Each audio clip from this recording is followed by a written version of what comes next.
Okay, let's go ahead and get started. Again, thanks all for being here today. I know it's super late in the day. Some of us are having a caffeine, maybe Diet Coke deficit that we're used to. But all we got for you right now is water. So. There's some Diet Coke in the water. No, but we're super excited to be here with you all today to, so let me get that door closed. Thank you. All right, to speak with you about a topic that's highly pertinent and timely, I think, as so best encapsulated by Dr. Heron's really fantastic talk today, on a topic that's pertinent in the ED and clinical practice and really in general. And so our topic for today is combating name-based microaggressions in the clinical setting. And so my name is Dr. Christine Ngaruiya. I'm on faculty in the Department of Emergency Medicine, and this is my colleague and former mentee. Indeed. I'm Manny Ohabunwa. Nice to meet you all. I'm on faculty at UT Southwestern. Really excited to see a lot of my people here, and excited to speak to you all. Yeah, and it just goes to show that the mentoring relationship can continue beyond graduation. And these are some of our disclosures. So Dr. Bahunwa is funded or is a consultant for Name Coach, which we'll be talking a little bit about later. And these grants pay for some of my time that allow me to be here with you today. And so this is just a run through of our plan for today, which will be to go over a case. We'll hopefully get us thinking, get our juices going, to review some didactic content, to come back to the case afterwards and discuss some of our thoughts, and then have a little bit of time for Q&A. We have a bit of a tight schedule. We're supposed to end at 5:20, but we'll try to save a little bit of time for questions as well. So this is our case, and I will go through and I'll read it at the beginning. So Dr. Joseph Ball and Dr. Del Naganathana are male physicians on a panel. You notice that on multiple occasions the moderator says, "What do you think, Del?" while in the same breath saying, "How about you, Dr. Ball?" without realizing the differential use of formality he is exhibiting. During the Q&A, you notice that the audience also follows the moderator's lead by addressing Dr. Ball by his title while calling Dr. Naganathana by his first name. Now it's your turn to ask a question. I'd like you to pause and just kind of think of some of your responses to these questions, and we'll come back to them afterwards, turning over to Dr. Obanwa. Thank you so much, Dr. Ngaruiya. So we talk about an article I, with the help of Dr. Ngaruiya, wrote in the Annals of Emergency Medicine. Say our names, we're doctors too. And in that, I talk about an experience that I had. Oh, I put this back. I need to, just in case people want to click on it. But I talk about an experience I had while I was a fourth-year resident at Yale. This was at the time of the protests for George Floyd. It was a few days around then. I'd lost my voice, actually, from screaming, say their names, George Floyd, Breonna Taylor. I walked into the ED as a senior resident with my attendant in a patient's room and two residents on the side. The attendant walks in and says, "Hi, my name is Dr. Jones." Obviously, I'm changing the names just to protect people's privacy. And then she turns to the left. These are Doctors Johnson and Jonas, and then points at me, and this is Manny. I paused, and for the first time in a while, I really thought about it. And especially having been there for a while, for 4 years. And then I thought back to the various times in my life where in the hospital, in the teaching places, it was always Dr. Lopez and Manny, Dr. Gardner and Manny. And then I began to think back to how it affected me, where even while working with nurses would say, "Manny's coming to see you." And then after spending 20 minutes with a patient, which is a lifetime in the ED, the patient would say, "I haven't seen a doctor yet." Or how there was just lack of recognition because people didn't even know a name that they couldn't or didn't care to pronounce. I began to think about the anxiety I felt every time I would come into the hospital. It was the same anxiety I felt throughout my time in middle school and high school, where whenever your name was coming during the roll call, you knew it immediately, you said it was me, because you just knew that people would struggle. And then I was like, why is this the situation, and what can we do about it? So I thought back about how this affected me. Burnout, I began to feel during that time due to lack of recognition. Every time someone said, Dr. this and Manny, I began to feel like maybe they found something. Maybe these awards, maybe whatever. Maybe I wasn't as good as I thought I was. Maybe they were saying something. That imposter syndrome began to kick in. Anxiety, especially going into the hospital, and sleep problems, and then affected my physical health. I was like, I never had high blood pressure until I came to residency. Thank God I don't have high blood pressure again, thanks to being at UT Southwestern and plug into the program right now. They didn't pay me for this. So what am I talking about? I'm talking about name-based microaggressions. This is a subset of microaggressions that captures the discriminatory actions against those whose names do not conform to mainstream standards. Name-based microaggressions have been present in society. In education, I talked about my K-12 experience. There's been a lot of studies about that. In jobs, and these have also been related to racialized environments where people with racialized names received less callbacks. This was a 2004 study, and it was repeated in 2021. So it's pretty sad that this is still happening today. In healthcare, mental health care professional callbacks. There's a lot of negative effects that are associated with microaggressions. I see a few people who are experts in microaggressions here, so it's pretty exciting. But the mental health aspects of it, the physical health, and the one I wanted to point out was the bystander health, where they look at people who watched others experience harassment and how they had negative effects associated with it. As you can imagine, seeing these microaggressions, there's this multiplicity of the effect, because it's no longer just the source and the target, it's the actions that are witnessed by the bystander. And this clicker is working very well. We also know that microaggressions have been associated with burnout and turnover. The important thing to realize and remember is that turnover is very, very expensive. This was a JAMA study, JAMA surgery, about how much it can be in order to replace a physician. And I have some financial director of operations here. So it's pretty expensive. So it becomes important for institutions to not just name-based microaggressions, but to think about ways to combat these inclusionary problems and make sure that everybody feels welcome in their workplace. Now, what are some problems associated with name-based microaggressions? The preferential use of formality is one of the ones I talked about in the article. And in the beginning, where you are Dr. This versus the person's first name. And this was a study, the speaker introductions in internal medicine, and this has been replicated in various other settings in which female physicians were less likely to be referred to by their professional titles than their male counterparts.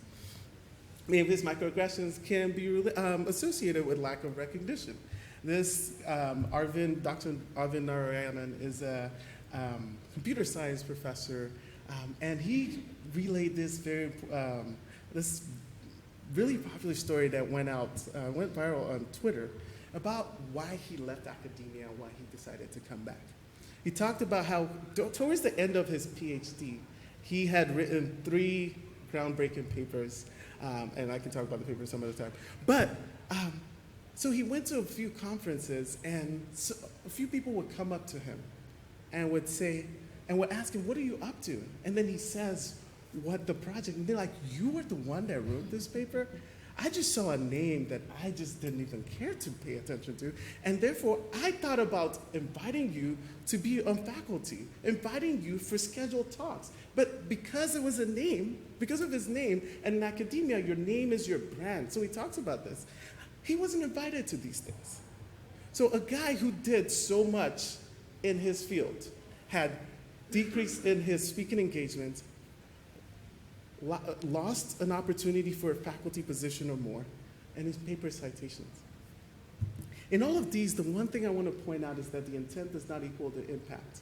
Because a lot of times we fall into this fundamental attribution bias where someone commits an act, therefore they are this. they are racist, they are sexist, they're this. But the important point to always remember in these things that a lot of people in this area, and a lot of you who are here, are well-meaning people who want to do the best for everyone that you work with.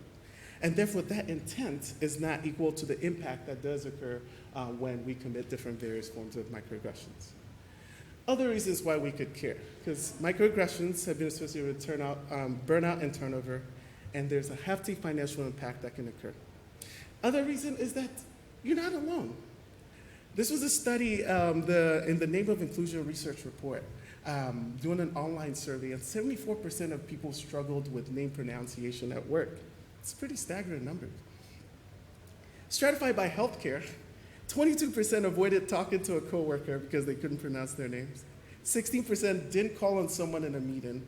And 33% didn't introduce someone because they did not care to learn the person's name. Now, the really sad part is that 9% said employers should just avoid hiring people with difficult names. I don't think anyone like that is in this audience, but it's something to really think about, the effects that this can happen, the lack of opportunities that could occur because someone decides that your name is not worth their time, and therefore they won't recommend you to somebody else. Why else should we care? We should care because of how it makes these people feel. Annoyed, self-conscious, unimportant, disrespected, hurt, sad, angry. We should care because the percent of foreign-born healthcare workers, this was a 2021 study, is high. 29% of physicians, 22% of nursing assistants, 16% of registered nurses. We should expect that with that comes names that we are likely not used to. And therefore, something needs to be done in order to make sure that we're combating it. We should care because we all care about diversity and inclusion and professionalism. So what can we do? Well, I usually, when we talk about this, we do like a longer thing where we go through various models and things like that, but considering that we don't have a lot of time, this is the money slide. So the source, so in the Annals of EM, we talk about the ALP. It was a framework I coined through a lot of iteration. Ask, learn, practice. When one experiences a name that they are not used to. It's easy to remember, and it's easy to do. It's very interesting because many of my residents that I work with, I haven't had one resident who couldn't pronounce my name. And part of it was, just asking, or hearing the talk I had given, and probably talking among themselves. And then every time they say, Dr. Ohabunwa, Dr. Ohabunwa. And this is something that I'm so not used to because, when I was back in where I was, there was always many. So what I'm saying is you can do it. For bystander there's different models. There's the action model that comes in, but I think one of the assist model that comes in. But I like the XYZ mainly because it's easy to remember, and I like, as you can see in all of these things, I think the path of least resistance is when there's something that's easy for people to remember and easy in terms of actionability of it. It says, I don't think you meant to do this, mainly because intent is not, most people are not intended to do this, but I feel X when you do Y because of Z. I feel sad or I feel uncomfortable when you say Manny as opposed to Dr. Ohabunwa because you undermine his role in the health care of this patient. Now, what about things that the targets can do in order to make it easier for other people? And the important thing is that everybody can be a target, regardless of how long or how short your name is. So there's the preventative strategy. Some of the things I do is in my email signatures. If anybody has ever gotten an email from me, they always see on the bottom. It says pronunciation, and you click on it, it takes you to a site, and when you click on that, you just hear my name pronounced. If this works, I don't think it's gonna work. This is great. Manny Ohabunwa. Oh, it works. And you hear that, and it becomes very easy for people to at least hear it once and be able to use it. The goal is for something like this to become the default, where when you have that meeting, when you have that Zoom call, when you have that, that interview with someone, just 5 seconds before you see them, click on it, hear it, and see it. Other ways that people do it is the LinkedIn. Thankfully, LinkedIn has done a collaboration where in their app, there's a thing where you can click on it and immediately you hear the person's name. Becomes the default again. And the initial introduction, I do this all the time, where at the moment I see a resident, whoever I'm working with, I immediately say, this is how you say my name, write it down. And you'd be surprised the amount of people who just know how to say it. But again, for targets, the important part is being upfront about it, as opposed to how I felt when I was in residency, when I was just too scared to say anything. And the other thing is the relatable sounds. I find that a lot of people have difficulty with that first part of my name, the O-H-U-A. So I say oha like aloha. And so different people, I had a colleague who says, you know, his name is Hani, and he says Hani like Danny like honey. And it becomes very easy for people to say that. And then the mitigation is about correcting now, and correcting versus correcting later. And microaggressions, it's about finding the time that's best in order to make that correction. So, for example, when that happened in the beginning story, when the attendant had said, this is Manny, I could have turned immediately to the patient and said, hi, I'm Dr. Ohabunwa. Nice to meet you. Easy, that would have helped. And then correcting later, especially in a situation when there's no time. If this patient was dying, I don't care what they called me. My focus was going to be to focus on taking care of the patient. And then walking back again to the attendant and saying, I know you didn't mean this, but when you do X, I feel Y because of Z. So this is the money slide again. The important thing for us to think about is that we can only achieve our goals of diversity and inclusion when we celebrate and embrace difference. And that's what I want to leave you all with, that importance of celebrating and embracing difference. We're going to go back to the case, and Dr. Ngaruiya is going to see what people think in terms of how to deal with this. Great job. So I just also want to highlight that status is not protective. As an attending, I've been exposed to this also multiply. But with that said, hopefully we've given you the answers.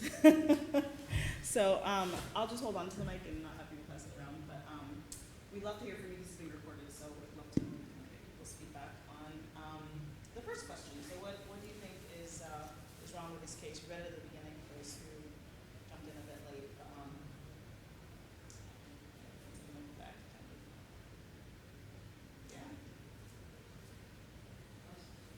So again, in like the whole the intent and effect is sort of like the moderator maybe didn't prepare that much, didn't notice at first, like when he got to like, oh, well, I know how to say Dell, right? So then they just default to that, but not realizing that then you're setting that example. And I think that's the really hard part, like when the physician or other nurses introduce you and things like that. And I was really glad actually when Dr. Ohabunwa shared his essay with me early on, because I had been part of the people that we had a lot of discussions about him coming, and I had gone with Manny because it was easy. And I think that that's a lot of it too, is like we realize that our students and our learners, our residents are kind of, okay, I'll go with the easy because I don't want to impose on myself. And it's really up to us as leaders to sort of like, it's not imposing to learn your name, right? Even if you're offering this, I can do better. So I think that like, and we're setting examples, right? Those of like, if I learn your name and if I can say it right, then other people will, oh yeah, well, that part's easy. But I think, again, the moderator may have just said, oh, I know how to say Dell, and so go with that, and then just realizing that that was going to set the tone for the whole panel of maybe he said the call, like not realizing that there was really very little room for other people to then correct. Perfect. So I think you said it right. I think realizing that it's a problem is part of hopefully the takeaway from today. Also, asking before if you are a panel moderator. Some of you are moderating for the rest of the week. And yeah, but that's really great. There's obviously tons of research on microaggressions and the negative impacts on trainees, including their mental health, suicidality, and so on. And there are many in the room I know who can speak to this. But that's perfect. Does anyone else want to add one thing on that? And maybe and or on the second question? So one thing I thought was interesting about this case is I think even a certain period of times, I think people assume that they know how to pronounce someone's name if they're of a certain culture or race. Because I know there's certain times where I've tried to just automatically pronounce someone's race who may be white and realize that I pronounced it wrong and they would correct me. So I think sometimes there's a hesitation if someone's of a different culture that they're automatically maybe going to say it wrong or just do not make that attempt to say it and then be corrected. So I think that may be also a culture thing to people to be aware of that they may be doing too. Because that can make that mistake with people of other cultures and races pronouncing their names wrong. That's brilliant. So Manny and I are from different parts of Africa, across the continent, and we didn't necessarily know how to say each other's names at first. So thank you for sharing that. That's fantastic. Does anyone else want to add a point maybe on the second question? I guess I gave some tips, but what else would you do? So you're about to ask the question. What would you do?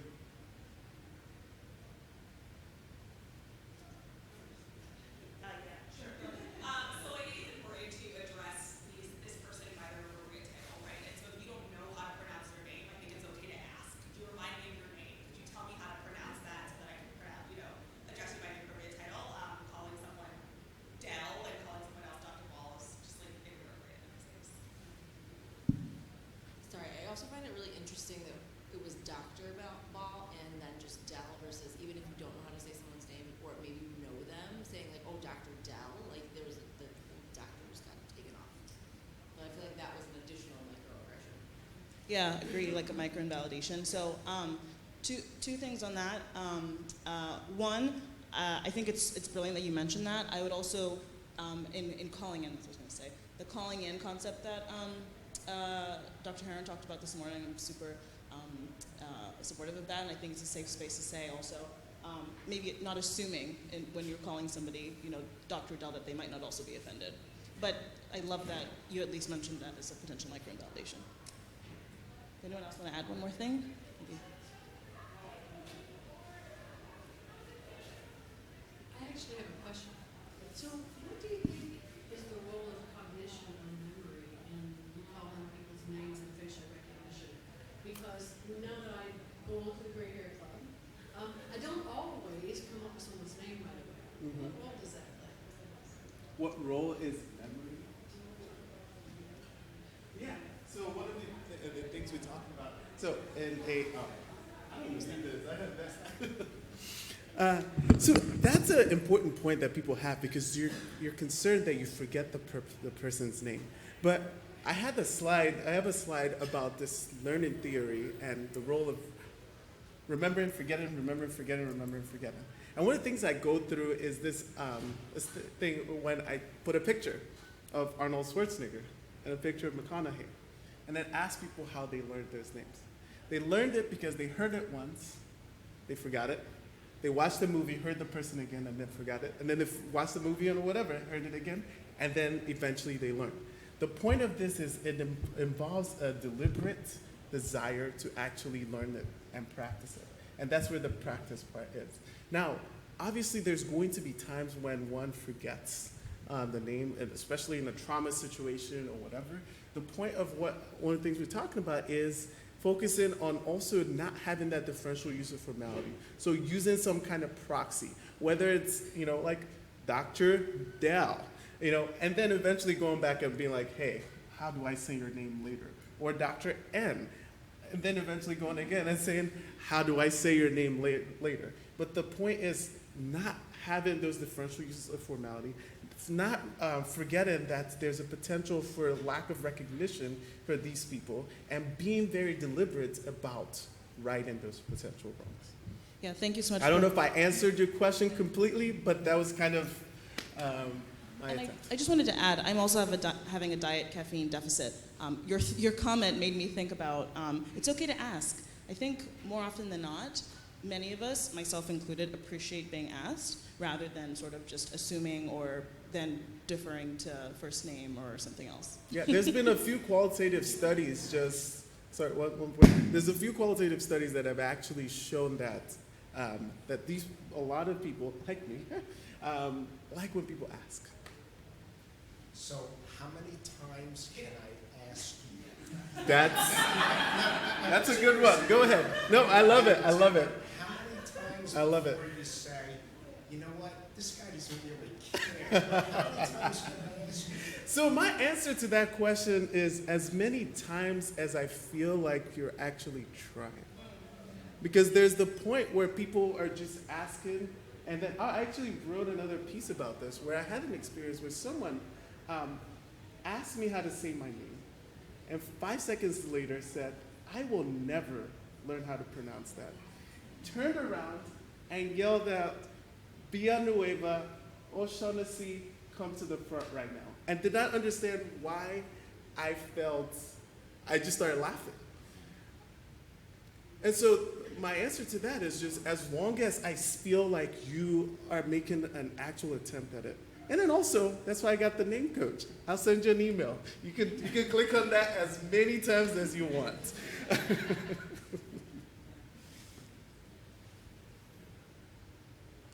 Anyone else have a last comment? Professor Lopez, I have an anecdote on someone who I've met in a very, very small sub-community. I am in an EM who didn't remember my name 3 times. And on the 3rd time, I actually said, I've met you 3 times before, and I think you know my name. And you'll never guess what happened the 4th time I met this person. I mean, I don't need to tell you this story. Figured it out and has never forgotten it again. So it's just, I think, to add that substance to Manny's point, is someone will let you know. But I would just argue for, in terms of inclusivity, as obviously a leader who has a lot of influence in a lot of minorities of various domains, your and other leaders' intent and attention, maybe writing it down, et cetera, will just go such a long way. And the important part is also that people follow, and this is one of the points in this case, is that people follow the leads of the people who are in front of them, the authority figures. And so when the chair of the department, the vice chair, all these different people showed that attempt in various ways and different aspects of diversity and inclusion, then it becomes a part of the culture of the department, of the hospital system. And that's kind of where we're going with this, is where this becomes the default, where microaggressions, where efforts for inclusion become a part of the system. Right. We want to respect your time, so we're going to close. Thank you so much.